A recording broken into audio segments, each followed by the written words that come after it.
Salam alaikum. Donc, on va corriger l'étude des cas que je vous ai envoyé. C'est un exemple d'une étude de cas. C'est pas exactement, elle est plus simple, je pense, l'étude de cas de l'examen, mais il faut s'habituer à ce genre d'étude de cas dans le module réseau. Alors, donc, je lis la société pour laquelle vous faites administration. Donc, la société pour laquelle vous faites administration réseau est physiquement localisée sur un site qui est divisé en trois parties. L'administration, la recherche et la production. Donc, dans l'administration, on trouve la direction et la comptabilité. Alors, dans une étude de cas, il faut bien lire l'énoncé. Alors, tout en lisant l'énoncé, vous pouvez donc faire en même temps un croquis de ce qui a été, surtout c'est un réseau, etc. Vous pouvez dessiner d'un autre côté. Alors, donc je lis au moins la première partie. Donc, on va commencer à prendre un schéma du réseau. Donc, même si un schéma n'est pas demandé, c'est bien de faire un schéma du réseau que vous allez étudier. Alors, donc, la société, donc, elle est composée elle est sur un site, physiquement sur un site. Dans ce site, il y a trois parties, donc trois blocs ou trois parties. Donc, c'est pas précisé ici ce que c'est des blocs séparés, éloignés ou voilà. Donc, l'administration, la recherche et la production. Donc, dans l'administration, on trouve la direction et la comptabilité. Donc, la partie administration, il y a deux blocs, en quelque sorte, qui sont dans le même hall ou dans le même... physiquement, ils sont rapprochés. La recherche et production, donc je suppose, ils sont un petit peu séparés. La partie administration est équipée d'un LAN Ethernet reliant les postes de la direction et le service comptabilité à un switch de 8 ports. Voilà. Donc, il y a le bloc d'administration qui possède déjà un LAN. Donc, d'un point de vue fonctionnement, l'hierarchie est d'avoir un chef de service pour chacun des 4 postes, d'un point de vue de travail. Donc, jusque-là, c'est la description du réseau. Donc, la première partie, c'est la description du réseau. Donc, on va faire un croquis de ce qu'on a compris. Donc, alors, il y a un bloc administration. Donc, alors, si on continue bien le sujet, on va voir que dans le bloc administration, il y a la direction de la comptabilité. Chacun, il est composé de 3 utilisateurs. Donc, pour chaque utilisateur, un PC. Voilà, donc on revient. Donc, là, c'est le bloc, on va dire que c'est le bloc administration. La direction plutôt, et là c'est le bloc de comptabilité qui sont reliés par un switch. Voilà, donc on va dessiner ça sur une feuille, c'est simple.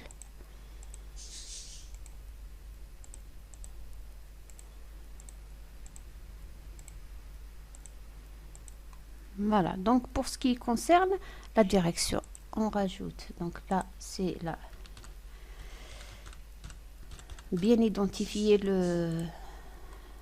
alors comptabilité, voilà, comptabilité. Alors sur la feuille, voilà, donc j'ai dessiné déjà le bloc d'administration.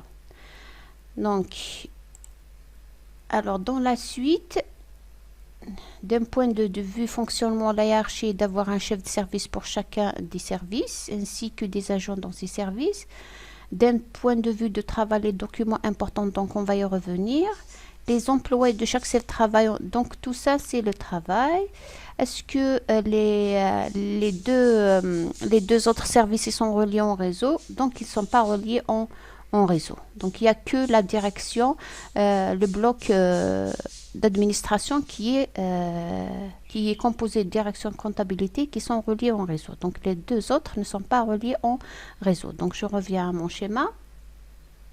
Donc je vais dessiner là plutôt je vais schématiser le service. De quel service il s'agit déjà? Recherche par exemple. Recherche. Voilà, et on va ajouter là le service production. Voilà, donc les deux services ne sont pas reliés au réseau. Voilà donc le schéma du réseau.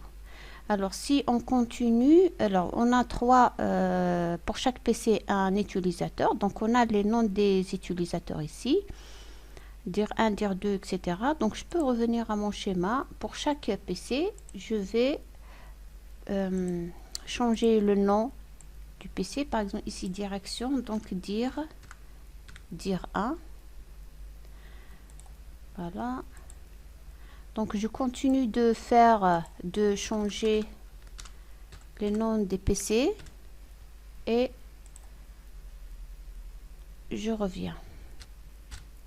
Donc voilà, j'ai nommé les PC, chaque PC avec son utilisateur. Alors pour un premier schéma, voilà, donc le schéma de l'entreprise, du réseau ou de l'entreprise qui est demandé. Voilà. Alors, on va commencer maintenant ce qui a été demandé. Donc, il y a deux parties, je pense. Donc, il y a la partie réseau et la partie partage. Donc, travail à faire. Quels sont les problèmes que peut rencontrer cette entreprise actuellement dans l'utilisation du support amovible? Donc, on va continuer à lire. Donc, on a dit, là, c'est la composition du réseau de l'entreprise. Donc, d'un point de vue fonctionnement, la hiérarchie est d'avoir, donc, on a un chef de service pour chacun des 4 services, ainsi que des agents dans ces services. D'un point de vue travail, les documents importants sont partagés par la direction avec le reste du personnel en utilisant un flash disk. Ces documents sont consultés, mais jamais modifiés par le personnel. Donc, pour partager des informations, des documents, la direction utilise donc un flash disk, donc des supports amovibles pour partager ces documents entre tout le personnel de l'entreprise. Donc, les employés, agents et les services de chaque service travaillent en collaboration avec des fichiers qu'ils partagent, soit en utilisant des supports amovibles ou en se déplaçant.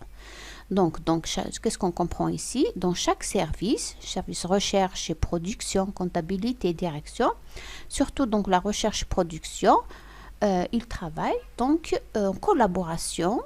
Donc par exemple recherche 1, recherche 2, recherche 3, ils travaillent en collaboration avec des documents. Ces documents, ils les partagent entre eux, soit en utilisant donc des flash disques ou des disques externes, ou en se déplaçant. Par exemple, donc recherche 3 se déplace vers le bureau de recherche 1 s'ils sont éloignés ou séparés, donc pour travailler ensemble. Alors, donc ces documents sont consultés mais jamais modifiés par le personnel. D'accord? Donc, alors ces documents, ils sont partagés dans un service, mais non, je suis dans le deuxième. Chaque service travaille avec ses fichiers qu'il partage, soit en utilisant des supports amovibles ou en se déplaçant. Ces fichiers sont consultés par les chefs de service d'autres services dans le cadre de leur travail. Donc, c'est-à-dire que les documents sont partagés entre entre les agents d'un même service, mais ils ne sont pas consultés par les autres agents d'autres services, sauf par les chefs de service qui peuvent avoir accès en lecture. Voilà. Donc, si on va récapituler, alors en tout, le partage de documents se fait en utilisant les supports amovibles ou en se déplaçant. Donc physiquement d'un service à un autre. Alors en ce qui concerne les fonctions dir 1 et chef de direction, compta et chef de comptabilité, prod 1 et le chef de production et recherche 1 et chef de recherche. Voilà, donc les chefs de service, vous allez les mettre en évidence, vous allez les souligner ou voilà, donc comme ça, voilà, c'est les chefs de service.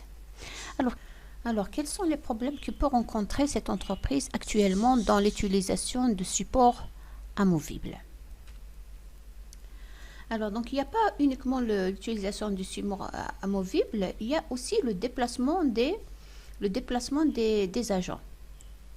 Le déplacement des agents d'un service à un autre ou encore d'une place à une autre. Alors, donc, c'est clair que dans cette situation, donc, il y a beaucoup de problèmes qui peuvent être rencontrés, tels que donc, le risque de propagation des virus. Je pense que c'est le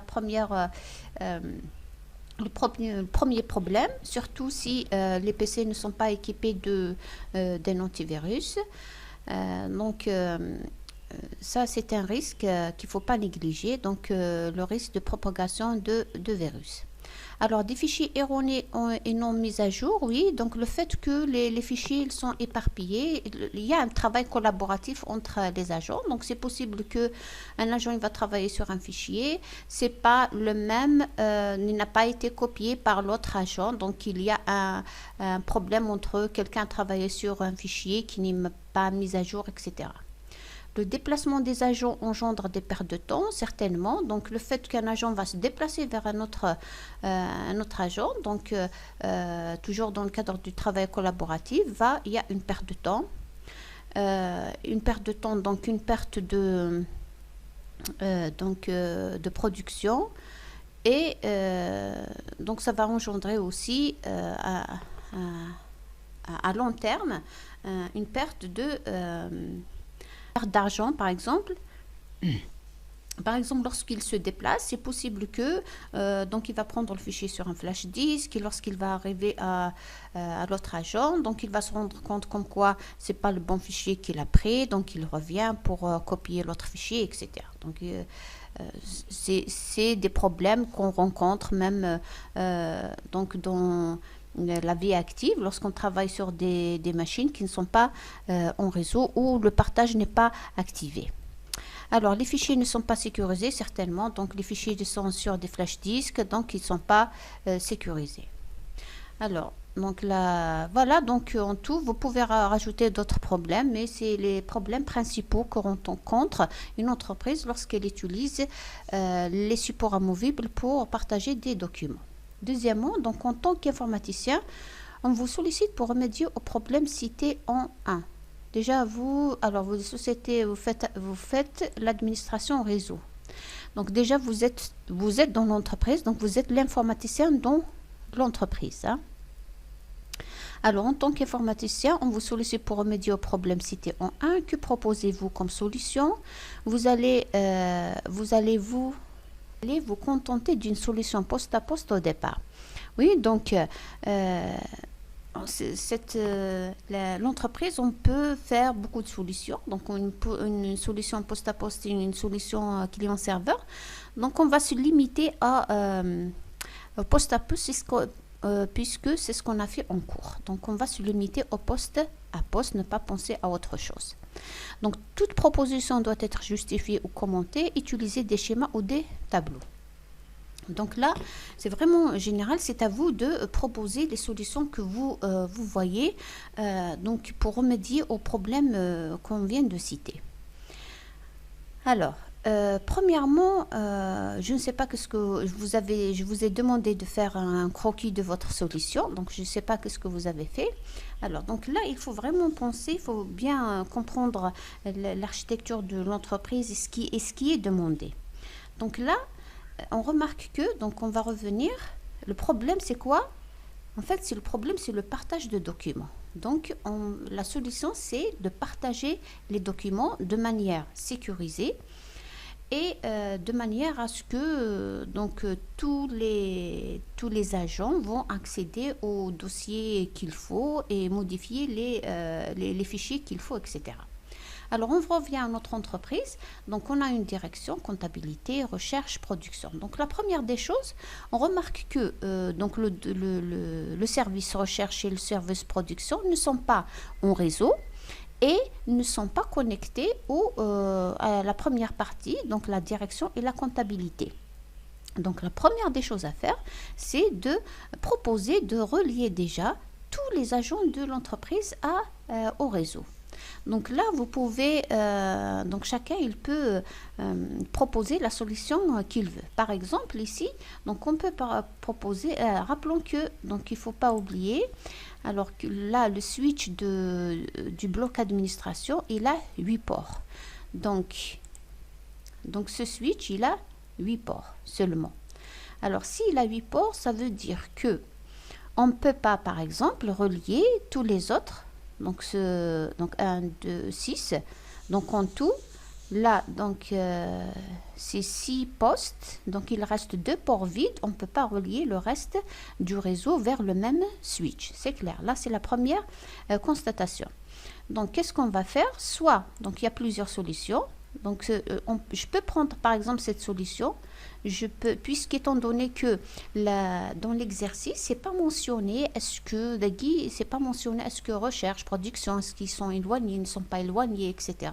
Donc, c'est à vous, toutes les solutions sont acceptables. C'est à vous de faire votre conception du réseau. On peut, par exemple, là, relier les trois,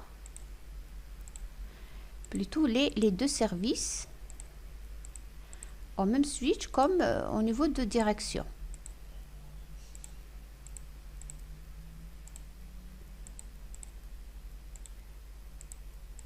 Bien sûr, relier après les 2 switches. Voilà, donc là, c'est une première solution. Alors, qu'est-ce que j'ai mis dans la... Comment rédiger ça? Alors, comment se remédier? Alors, donc, 1, mettre en réseau toute l'entreprise, relier les services production et recherche en réseau, puis les relier en réseau de la direction. Là, c'est la première, donc, première chose à faire. Donc, on peut schématiser le réseau comme suit. Donc, voilà. Là, c'est un premier schéma. Je peux, par exemple, faire autrement. Donc, relier les 3 PC vers un switch, puis les productions reliées vers un switch. Les switches donc, seront reliés en cascade, etc. Donc, vous pouvez choisir. Là, c'est une proposition, donc vous pouvez proposer autre chose. Alors, le matériel nécessaire. Donc ici, par exemple, là, je l'ai juste rajouté, hein, parce que sinon, on n'a pas besoin dans l'exercice réellement, on ne nous a pas demandé de comment réaliser le réseau, etc. Je l'ai fait juste pour vous. Donc, si possible, si on nous demande comment réaliser le réseau, il faut donner le schéma, il faut donner le matériel nécessaire, les étapes de réalisation, etc. Donc là, je l'ai juste rajouté ici, même si ce n'est pas vraiment demandé. Donc, le matériel nécessaire, donc on a par rapport au schéma qu'on a donné. Donc, il faut toujours par rapport se référer au schéma qu'on a donné. 2 switches de 8 ports pour chaque service, par exemple. Donc là, 2 switches pour chaque service. Donc, en fait, ici, c'est un switch pour les deux services. Donc là, c'est un switch. Donc là, un switch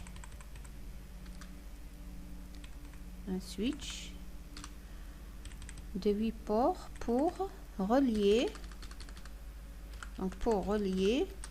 les services production et recherche. Un câble FTP catégorie 6 par exemple. Donc ici, on ne nous a pas précisé quelle catégorie de câble, etc. Donc on va prendre le plus récent. Câble FTP catégorie 6. Des connecteurs RJ45 bien sûr. Les outils de réseautage, les pinces à serrer, les testeurs, etc. L'armoire donc si vous rajoutez par exemple une armoire de brassage, il faut préciser son emplacement. Quelle est sa dimension? Est-ce que c'est une 2U, 16U? Donc, vous vous rappelez, donc, voilà, donc j'ai une armoire de brassage. Donc, je rappelle que la dimension, elle est selon les unités donc, qui correspondent à à une dimension précise. Donc par exemple ici, donc c'est 1, 2, 3, 4, là c'est un 4U, etc. Donc la dimension du rack, c'est ici par exemple c'est 19 pouces, c'est la distance entre les deux rails ici, etc. Donc vous pouvez réviser le cours de établissement des connexions dans le module, enfin dans le cours, si je me rappelle bien, le cours câblage structuré, je pense. Voilà. Donc peut-être on va le revoir à la fin de la vidéo. Alors les éléments à mettre dans l'armoire de brassage, donc il faut préciser les éléments à mettre dans l'armoire de brassage, tels que un switch rackable, un panneau de distribution, etc. Là, si vous rajoutez une armoire de brassage, donc dans le réseau, donc le réseau que j'ai mis ici, donc j'ai pas mentionné une armoire de brassage, etc. Mais si jamais, donc dans un exercice, vous mettez une armoire de brassage, il faut préciser qu'est-ce qu'il y a dans l'armoire de brassage, etc. D'accord? Alors, donc, dans cette première partie, on a répondu à la première, quels sont, en tant qu'informaticien, que proposez-vous? Donc, la solution, donc, il y a plusieurs points.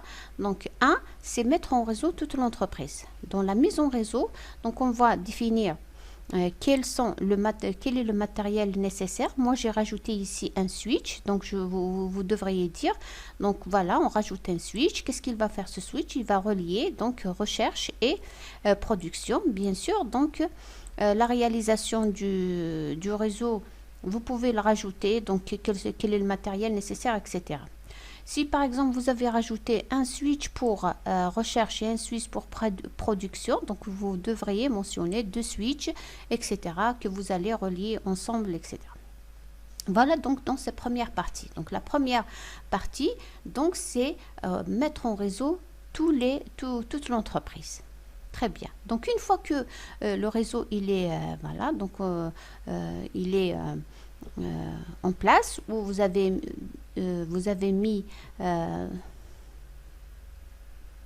donc une fois que donc cette première partie, donc vous avez fait un croquis du schéma du réseau, on va passer à la configuration du réseau. Donc alors la configuration du réseau, donc on a un réseau. La première des choses, donc il faut décider du système d'exploitation que vous allez installer sur les machines.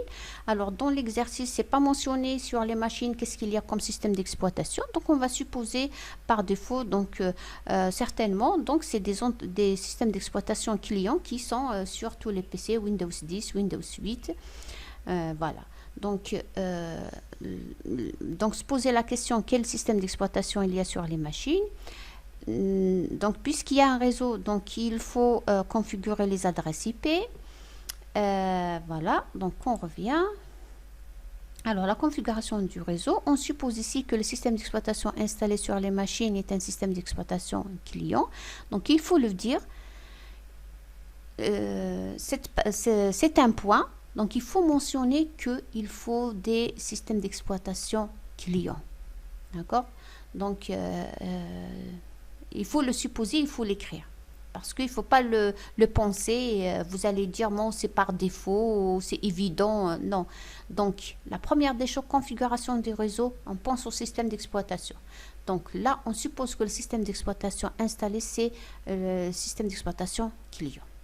Deuxièmement, attribuer une adresse statique au PC dans un réseau. Donc, il faut donner déjà une adresse IP. Donc, on va donner une adresse IP pour tout le réseau. Donc là, j'ai mis 192.1.0/24.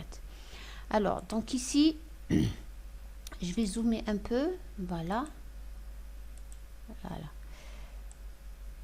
Alors, donc l'adresse IP que vous allez donner aussi, elle est importante. Donc, vous devrez mentionner l'adresse du réseau avec le masque sous réseau. Donc, je le répète, l'adresse IP sans masque sous réseau ne veut rien dire. Donc, vous allez mentionner l'adresse du réseau plus le masque sous réseau. Donc, on le mentionne comme ça au niveau sur le schéma pour dire que c'est l'adresse du réseau. Donc, on peut rajouter ici, pardon. adresse du réseau. Voilà. Donc, une fois qu'on a donné, bien sûr, ici, on a supposé que c'est des adresses statiques. Vous pouvez, par exemple, alors, à notre niveau, on n'a pas fait un serveur DHCP. Donc, on va se contenter de ce qu'on a fait en cours. Donc, pour l'instant, on a travaillé sur des adresses statiques. On va attribuer des adresses statiques pour nos PC. Et vous donnez des adresses IP pour chaque PC. Alors, dans le schéma, donc on peut mentionner, par exemple, dire 1, qu'est-ce que j'ai mis pour dire 192.168, 192.168.1.2. Voilà. Non, je vais déplacer, voilà. Ok. Donc, et je vais le faire pour tous les PC, d'accord. Donc je mets voilà. Donc on peut, voilà, les rajouter, les mentionner sur le schéma. On peut mentionner toute l'adresse IP, ou encore on peut le faire comme ceci, .11.12.13, ça veut dire que c'est 192.168.1.11.12.13. Alors, l'adresse IP, elle est importante ici. On donne des adresses IP privées. Vous faites attention, une adresse privée. Pourquoi une adresse privée? Parce que il faut vous mettre à l'idée que l'entreprise, elle peut se connecter à Internet. Donc, si elle va se connecter à Internet, il faut que, même si c'est pas mentionné dans l'énoncé, mais c'est possible ici, dans l'évolution de l'entreprise, elle va se connecter à Internet. Donc, il faut une adresse IP privée. Donc, vous pouvez prendre 192.168 ou encore 10.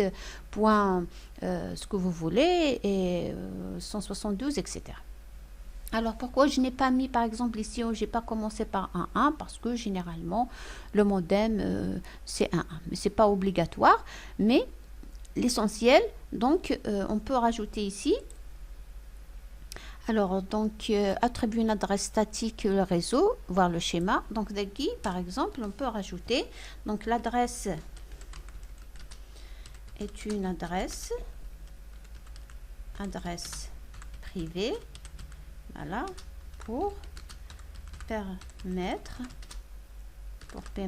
une éventuelle connexion à Internet, même si c'est pas mentionné. Voilà.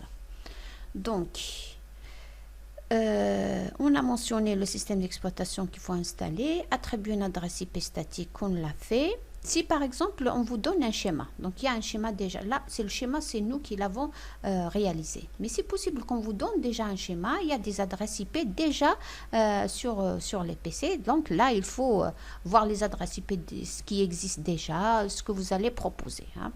Donc dans cette étude de cas, c'est nous qui avons proposé l'adresse. D'accord. Donc, il faut bien lire l'étude de cas. Chaque étude de cas, il est à part.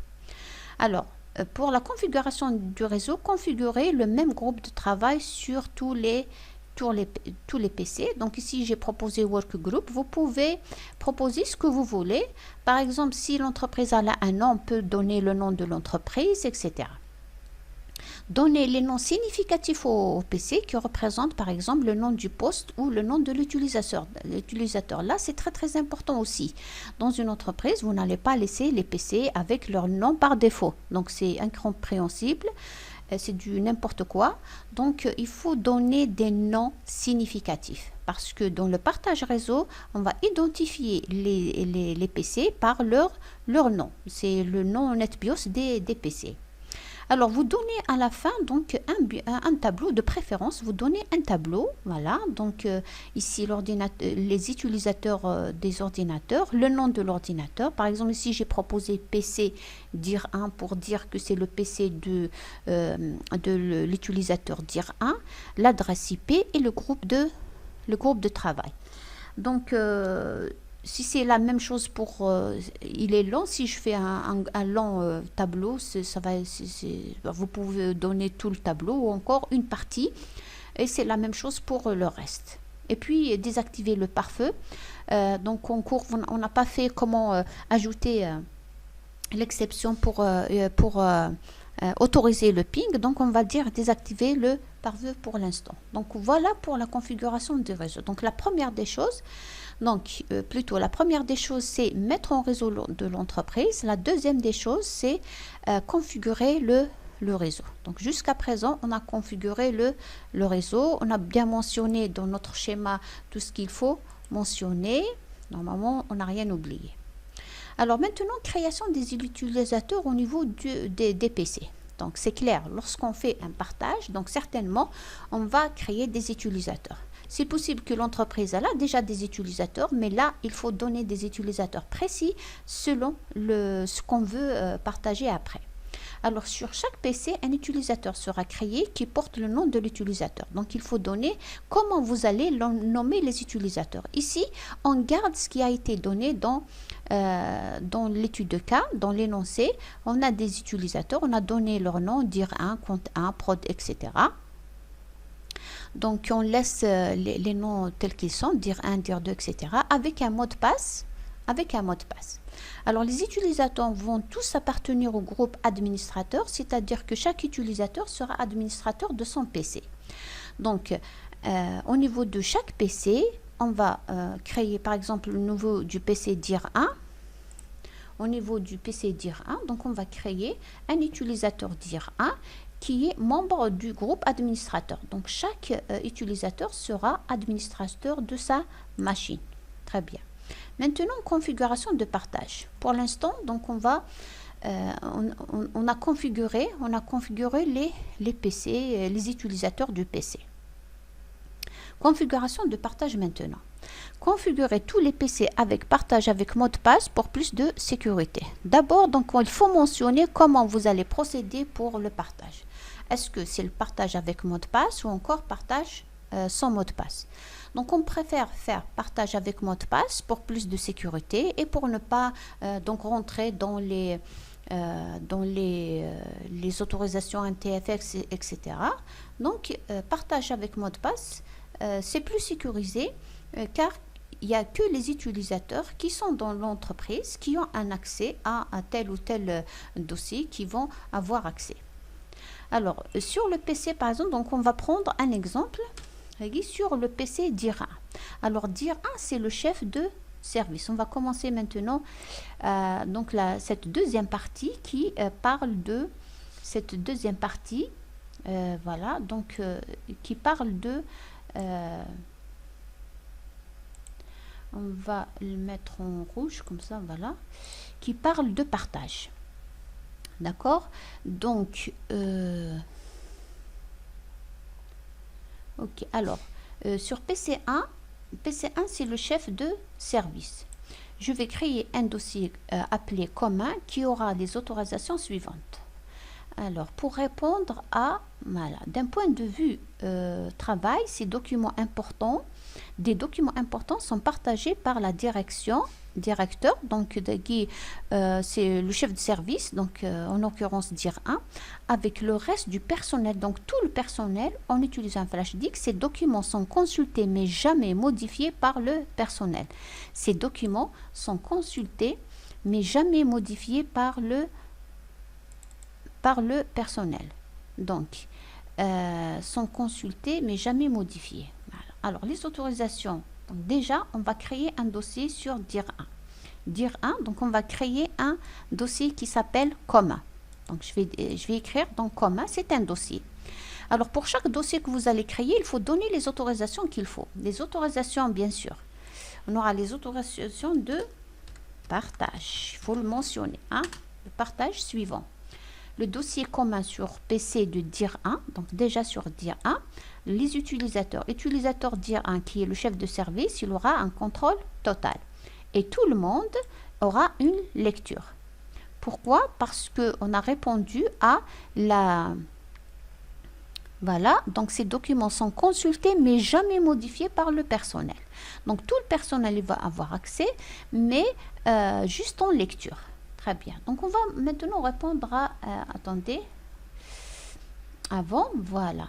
Dire 1 a un contrôle total sur le dossier commun. Les autres du personnel auront donc un accès en lecture seulement. Alors, maintenant pour permettre aux autres d'accéder, il faut créer, là, il faut donner une solution. Là aussi, il y a plusieurs solutions. Comment un utilisateur d'un autre personnel, comment il va accéder au PC dire 1. Donc, dans le partage. Donc, on va ajouter, voilà, pour l'instant, sur PC dire 1, il n'y a que l'utilisateur dire 1 qui est un membre du groupe administrateur. Qu'est-ce qu'on va rajouter? On va rajouter, puisque tout le personnel doit, tout le monde doit avoir accès en lecture, donc on doit rajouter les utilisateurs D1, D3, contexte, etc.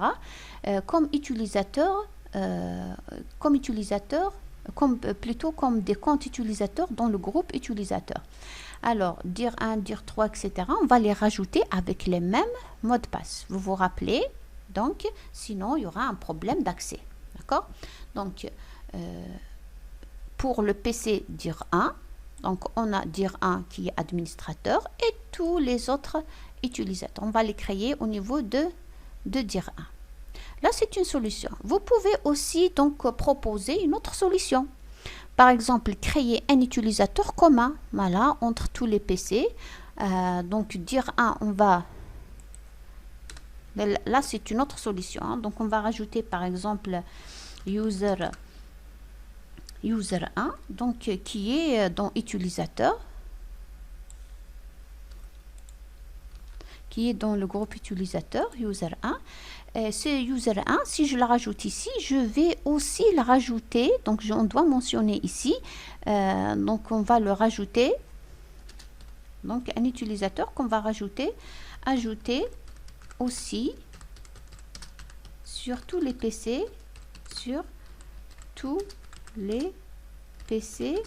de l'entreprise. D'accord, donc normalement c'est tout le monde qui va avoir user 1, bien sûr avec le même mot de passe. Là c'est une autre solution. D'accord, donc vous pouvez rajouter cette solution. Moi, je préfère donc la première solution, comme vous voulez. Donc, alors, dans le service production maintenant. Alors, la première, donc, le premier point ici, on a répondu à ça. C'est bon. Alors, maintenant, le deuxième point, les employés, agents et chefs de service de chaque service travaillent en collaboration sur des fichiers qu'ils partagent, soit en utilisant des supports amovibles ou en se déplaçant. Ces fichiers sont consultés par les chefs de service et d'autres services dans le cadre de leur travail. Ok, alors on va décortiquer ça. Les fichiers sont consultés par les chefs de service d'autres services. Déjà, les employés de chaque service travaillent en collaboration sur des fichiers. Okay? Donc, de chaque service travaille en collaboration sur... voilà. Donc, au niveau du service recherche, il travaille avec des fichiers en collaboration. Production, il travaille sur des fichiers en collaboration.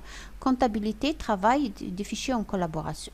Alors, donc, un travail collaboratif, ça veut dire que c'est des fichiers qui peuvent être modifiés et lus et modifiés par tous les agents du même service. Voilà. Alors, pour répondre à ça, qu'est-ce que...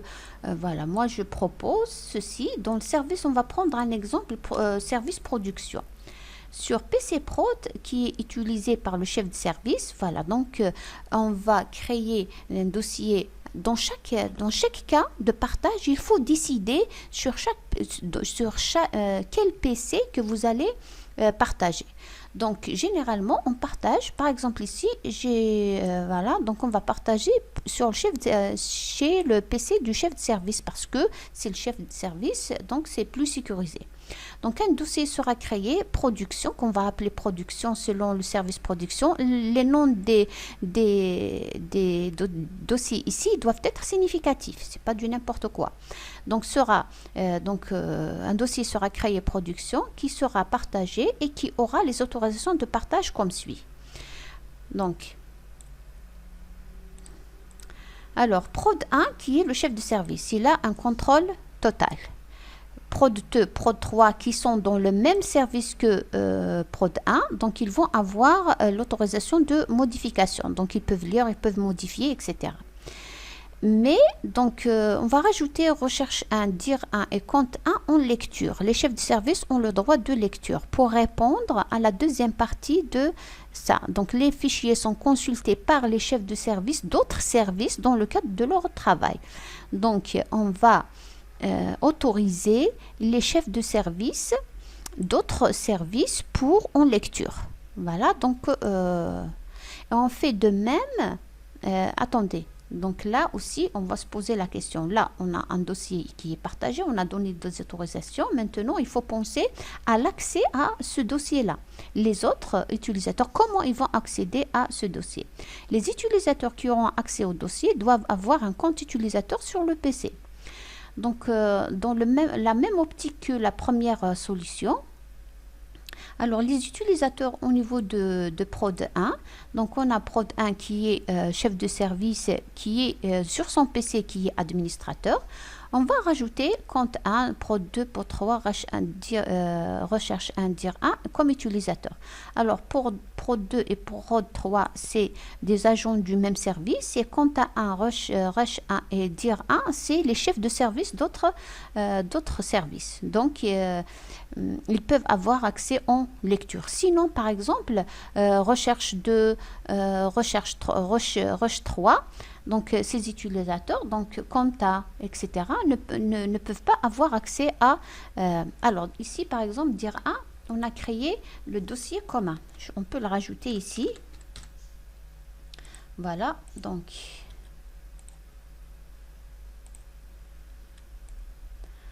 Donc commun, donc il y a un dossier commun.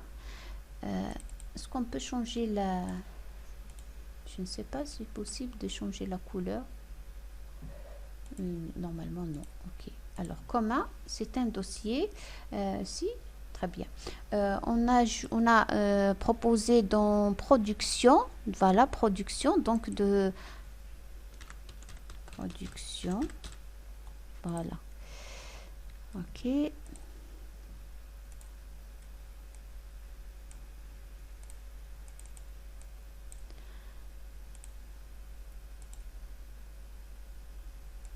Très bien, voilà, production, ça n'a pas changé le production.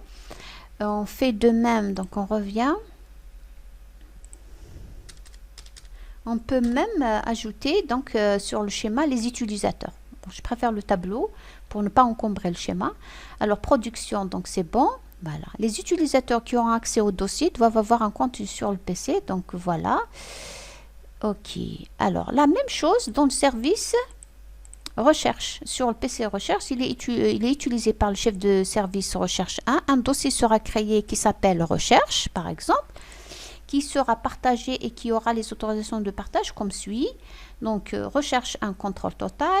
Les agents du même service, modification. Sinon, les chefs de service des autres PC en lecture. Voilà. Et c'est la même chose que qu'il faut faire donc sur direction ou comptabilité. Donc voilà. Donc il faut créer donc les utilisateurs. Alors on revient à l'énoncé. Voilà. Je pense que voilà. Donc on a répondu au point. Donc il faut toujours revoir l'étude de cas, l'énoncé. Donc il faut revoir pour voir à ce que vous avez répondu à tout ce qui a été demandé. Voilà donc un exemple d'une étude de cas, comment vous allez répondre. Là, il faut être logique et cohérent. C'est ça. Donc, c'est pas par exemple, si par exemple ici, je décide de créer un utilisateur pour les utilisateurs, je dois faire la même chose pour le reste. Ou sinon, donc, si par exemple vous créez, vous décidez de faire un partage sans mot de passe, donc il faut le faire correctement. C'est pas faux de le faire, mais il faut justifier pourquoi vous l'avez fait et dans la suite du partage, etc., il faut tenir compte. Donc si par exemple vous faites partage sans mot de passe, vous allez dire comme quoi, même si on partage, donc il faut ajouter par exemple tout le monde dans les autorisations NTFS, il faut pas l'oublier. Donc l'essentiel, il faut être cohérent, il faut justifier ce que vous avez fait, il faut penser à... Donc, c'est comme si vous étiez sur un PC, comment vous allez faire ça. Ne me dites pas que sur PC c'est mieux, etc. Au contraire, je ne peux pas passer au PC, je ne peux pas passer à la pratique si déjà je ne fais pas cette solution sur papier. Je ne dois pas penser à toutes ces solutions. Ce n'est pas une fois que je suis sur PC que je dois réfléchir. Je vais réfléchir les autorisations de celui-là ou les autorisations de celui-là, etc. Donc, voilà donc un exemple d'un compte rendu, plutôt d'une étude de cas. Alors, je profite de ça pour voir un peu pour le module établissement. Donc, qu'est-ce qu'il faut réviser en fait sur ce module? Donc, voilà, on va aller dans Google Drive, établissement de connexion, voilà. Alors, donc, le module... Alors, on a les câbles Ethernet déjà. Donc, je vous ai envoyé les câbles Ethernet. Alors, dans lequel on a parlé sur les câbles. Voilà, les catégories de câbles. La nomination officielle. Et les catégories de câbles. Vous devez connaître ces catégories, le débit de chaque catégorie. Voilà, donc on a donné les normes Ethernet utilisées, voilà, les standards Ethernet. Donc c'est pas pour l'examen seulement qu'il faut connaître, mais il faut connaître ces normes-là. Alors, comment on réalise un cordon? Donc, selon deux normes. Donc la norme A et la norme B. Vous vous rappelez, donc il y a un câble croisé, un câble droit. Donc quel cas utiliser l'un ou l'autre, comment les réaliser selon les deux normes. Là c'est pour donc le câble Ethernet. On a vu les composants d'un réseau, non, câblage structuré, voilà.